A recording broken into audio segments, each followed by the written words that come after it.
Eu queria aqui começar a minha fala, porque semana passada veio aquela questão do Bolsonaro ter ficado na embaixada da Hungria, e aí um repórter pegou, eu não estava aqui, eu estava com meu pai internado, infelizmente meu pai faleceu, e eu não tive a oportunidade de poder responder aqui em plenário, mas respondi para ele. Falei assim, o que tem de crime nisso? E por que ele está fazendo essa pergunta para mim? Pergunta para a nossa eterna primeira-dama, ela que pode responder, porque ela que é casada com ele, eu não sou casado com ele. Aí eu peguei com toda humildade, fui lá na primeira-dama e fui fazer a pergunta para a primeira-dama, que eu fiz essa pergunta para a primeira-dama aqui, presidente, olha aqui, ó, pô, brasileiro. Senador Cleitinho, a imprensa está me perguntando aqui o que eu acho sobre o Bolsonaro ter ficado na embaixada da Hungria. Eu falei que eu não sou casado com ele é a nossa eterna primeira-dama, o que você acha? Meu querido, não vejo nenhum problema ele ter passado uma noite na embaixada. Meu marido é fiel, confio nele plenamente. Aliás, a confiança, o respeito é a base da nossa relação. Meu marido é um homem digno, justo, honesto, um homem de valores, que ama a sua nação, que sempre trabalhou por ela, que se doou por um povo trabalhador, um povo abençoado e que merece o melhor dessa terra. Então não tem nenhum problema com isso, viu? Aliás, eu sou a esposa, eu que deveria estar preocupada, né? Tá aí a resposta da nossa eterna, querida primeira-dama Michele Bolsonaro.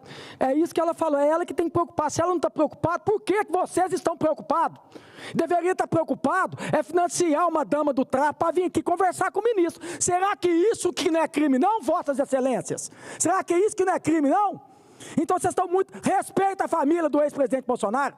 Respeite ele. Isso é medo de quê? Ah, porque saiu pesquisa agora e já colocou o Bolsonaro já na frente do atual presidente Lula na pesquisa. Inclusive, com a nossa primeira-dama também, a Michele Bolsonaro também, na frente com o apoio do Bolsonaro. Que medo é esse, vocês estão, gente? Que medo que é esse, vocês estão? Pois venha muito logo esses 3 anos para passar, para a gente mostrar a verdade desse país aqui. E eu vou falar para vocês aí, viu? Aceita que dói menos. Então está aqui a minha resposta muito clara sobre a questão da embaixada. Foi a primeira-dama que é a Michele Bolsonaro que respondeu. É ela que tem que responder, ela que é casada com ele. Muito obrigado. E eu queria aqui também falar uma situação do nosso STF, e eu queria aqui fazer uma comparação para vocês, gente, para mostrar para vocês como é que é a iniciativa privada e como é que é o público.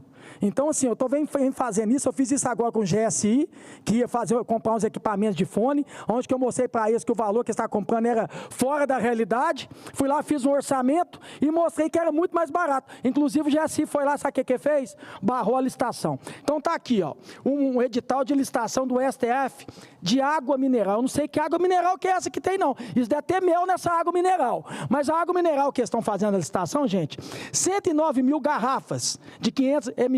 109 mil garrafas de 500 ml. Sabe qual é o valor? Cada uma? R$ 2,90, quase R$ 3. Aí eu peguei, liguei no supermercado, que eu mexo com isso a vida inteira. Inclusive, eu estava domingo agora, lá no Varejão com meu pai, e a gente faz compra, essas coisas tudo. Peguei e liguei para um supermercado que faz compra grande. Nesse supermercado, gente, ele consegue comprar 109 mil garrafas por 81 centavos. 81 centavos, enquanto lá no STF, R$ 2,90, quase R$ 3. Sabe qual que é o total disso tudo? Dessas 109 mil garrafas, total, R$ 324 mil. Eu vou falar bem devagarzinho. Hoje eu estou calmo. R$ 324 mil. Aí sabe quanto que era que esse supermercado comprar esses 109 mil garrafas? R$ 88 mil. R$ 88 mil, uma diferença de R$ 236 mil.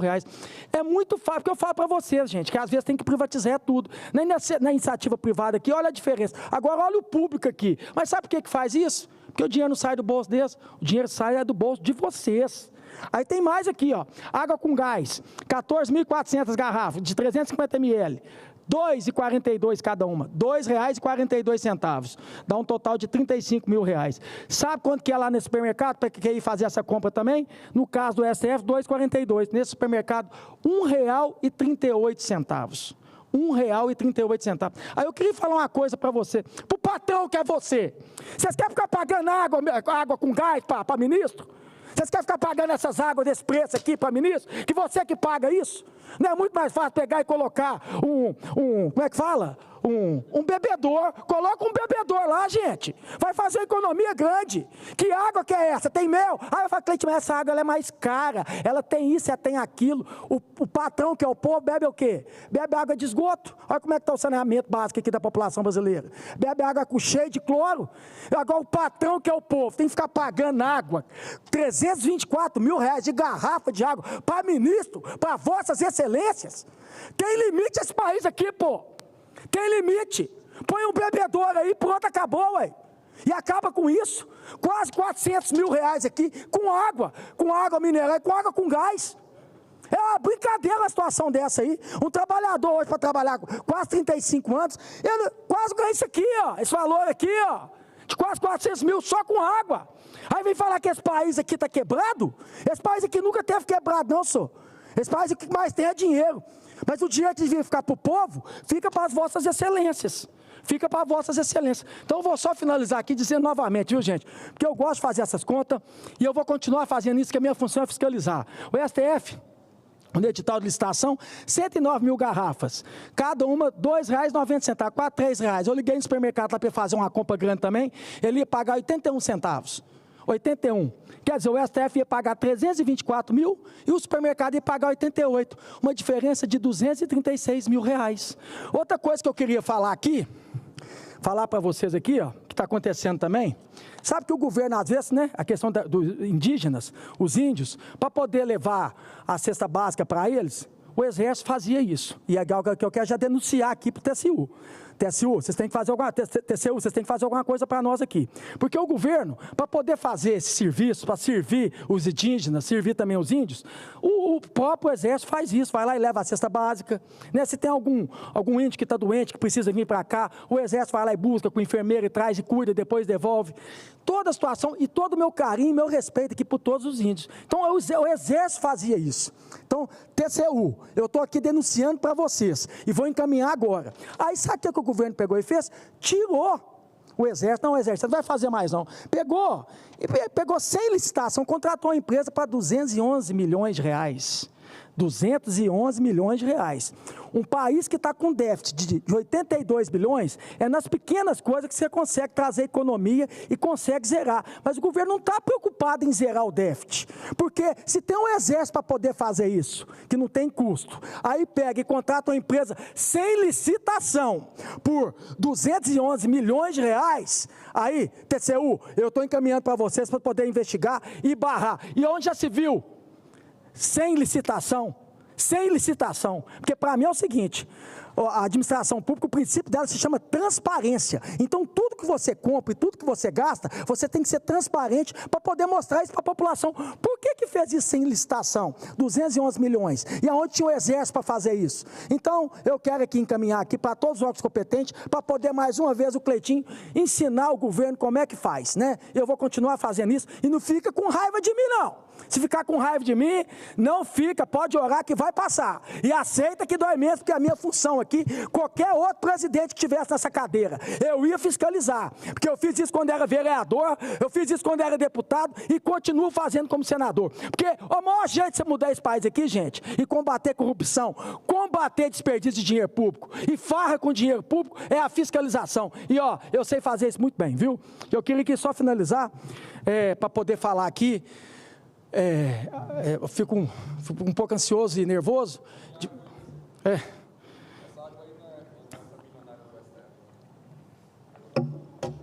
Eu queria aqui só agradecer toda a população brasileira que sempre orou para o meu pai, desde o ano passado, que meu pai estava com essa questão de câncer na bexiga, e tudo que eu podia fazer pelo meu pai, eu corri atrás para tentar fazer para ele. Semana passada ele ficou mais de uma semana entubado e semana passada ele veio falecer. Mas eu queria deixar aqui na tribuna do Senado aqui, agradecer a Deus, porque é muito fácil você agradecer a Deus, gente, nos momentos bons. Isso é fácil demais você ajoelhar, você poder louvar a Deus nos momentos quando eu virei senador, quando eu virei deputado, quando eu virei vereador, quando eu virei pai, né? Isso é muito fácil a gente agradecer a Deus.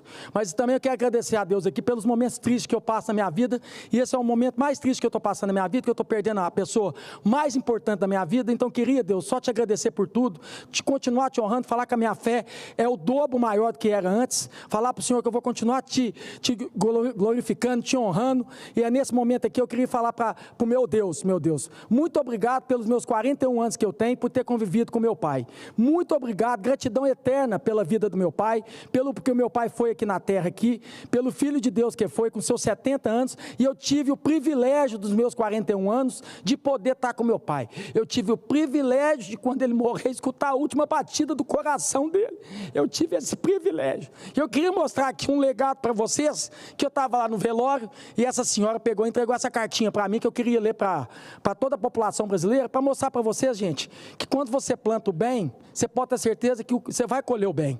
Essa foi a carta que ela foi pelo meu pai. Carta de agradecimento ao senhor José Maria de Azevedo. Não me esqueço, alguns anos atrás, quando minha filha ainda era de colo, passando com ela nos braços, em frente ao varejão, ela estendeu as suas mãos e me pediu banana. Tinha umas pencas penduradas, bem maduras e bonitas na porta. Eu não tinha dinheiro para comprar, levava uma vida simples e bem regrada.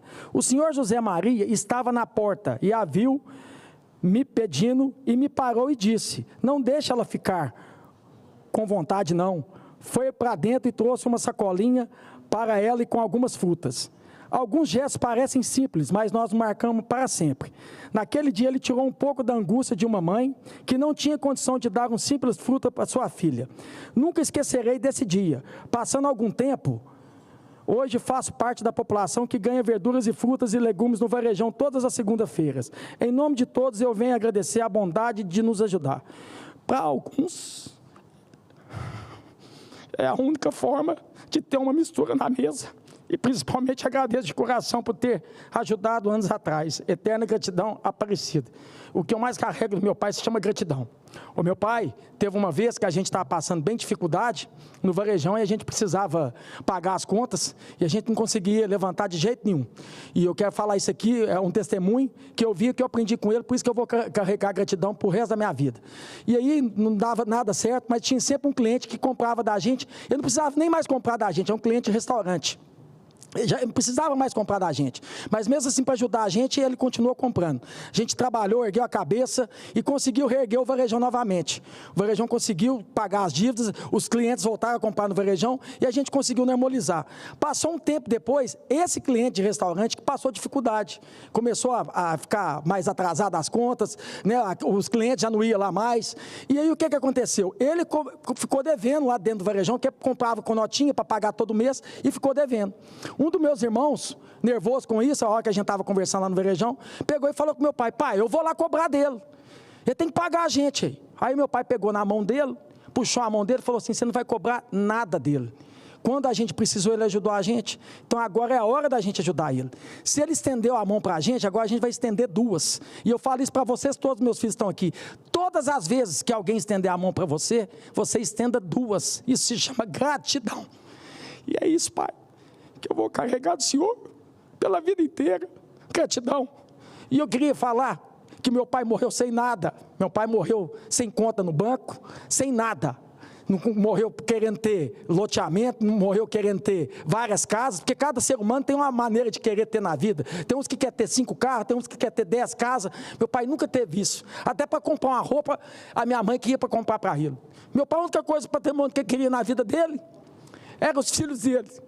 E olha como é que Deus, que eu tenho que agradecer ao Senhor, meu Deus, pela bondade que o Senhor fez com meu pai, que eu sei que o meu pai morreu cheio de orgulho e cheio de amor. E realizado, que é o mais importante, porque algumas pessoas acham que realização é ter bens, realização é ter muito carro, é ter piscina, é ter isso e aquilo. Meu pai morreu com a maior realização da vida dele, porque a única coisa que valorizava nessa vida dele era a mulher dele, o varejão que ele trabalhou mais de 50 anos, desde os 15 anos dele ele trabalhou 360, eu nunca viajei com meu pai, se tinha feriado meu pai trabalhava, então o patrimônio dele era o varejão, era a esposa dele e os 4 filhos dele. Com essa carta que eu li para vocês aqui, ó, que você colhe o bem, você vai ter o bem. Sabe o que é o maior patrimônio que Deus pegou e fez para meu pai? Valorizou os filhos dele. Ele fez um filho dele, agora deputado estadual, fez um filho dele prefeito e me fez senador da República. Sabe o que era o maior orgulho do meu pai? Ele ir para o Ceasa comprar verdura, e o pessoal virar e falar assim: nossa, eu estou adorando seu filho, eu adoro ver seu filho falar lá no Senado, eu adoro ver seu filho falar como deputado, seu filho é muito bom, Zé Maria, que lá enchia de orgulho. Sabe por quê? Porque nunca ninguém chegou para meu pai e falou assim: você tem filho bandido, você tem filho ladrão. Pelo contrário, sempre falava assim: ó, você tem filho honesto. Então eu só quero aqui louvar a Deus nesse pior momento da minha vida e te falar, meu Deus, que eu vou te honrar mais ainda, eu vou honrar meu pai lá em cima. E o que ele pediu para mim, falava comigo: você vai entrar nessa porcaria de política, Cleitinho? Vou, pai. Então não me envergonha e não envergonha o povo. E é isso que eu vou fazer aqui no Senado. Eu não vou te envergonhar e não vou envergonhar o povo, viu? Eu vou ajoelhar aqui para agradecer a Deus pela vida que deu do meu pai. E eu tive a oportunidade de conviver com meu pai 41 anos. Muito obrigado, meu Deus, e muito obrigado. Obrigado. Obrigado, meu pai. Obrigado pelo meu pai. Obrigado. E muito obrigado a toda a população brasileira, viu? E longe de ser perfeito, que eu não sou Jesus Cristo. Jesus Cristo é o Salvador. Eu vou ter erro aqui, vou ter equívoco. Uma coisa que meu pai me ensinou: quem estender a mão para você, você estende duas. E quando você errar também, seja homem de reconhecer que errou e conserte seu erro. Então, quando eu errar aqui, também serei homem de falar que eu errei e vou consertar. Porque foi perfeito, foi só Jesus Cristo. Muito obrigado. Senador Cleitinho, como sempre, um testemunho forte. Meus pêsames pela perda do seu pai. Eu posso dizer que sinto dor semelhante, mas não igual, porque eu perdi minha mãe há 8 meses. Minha mãe também teve câncer, mas morreu de infarto fulminante. Câncer é uma causa pessoal minha, invisto 120 milhões em hospitais no Rio Grande do Norte, 4 hospitais de combate ao câncer nós estamos fazendo. E dizer que o maior legado do seu pai é esse, tudo que o senhor falou. Tudo que o senhor transmitiu para quem está aqui no plenário, que tem aqui nas galerias, para todos que estão assistindo o seu discurso. Acho que o maior legado dele foi justamente os filhos. É trazer esse discurso aqui firme, é um discurso que quem não tem medo de falar e de enfrentar, justamente porque tem a convicção e a certeza de seu caráter, da sua honestidade. Essa é uma das maiores aulas que a gente pode dar como político para a população brasileira. Então, obrigado pela sua presença aqui no Senado Federal.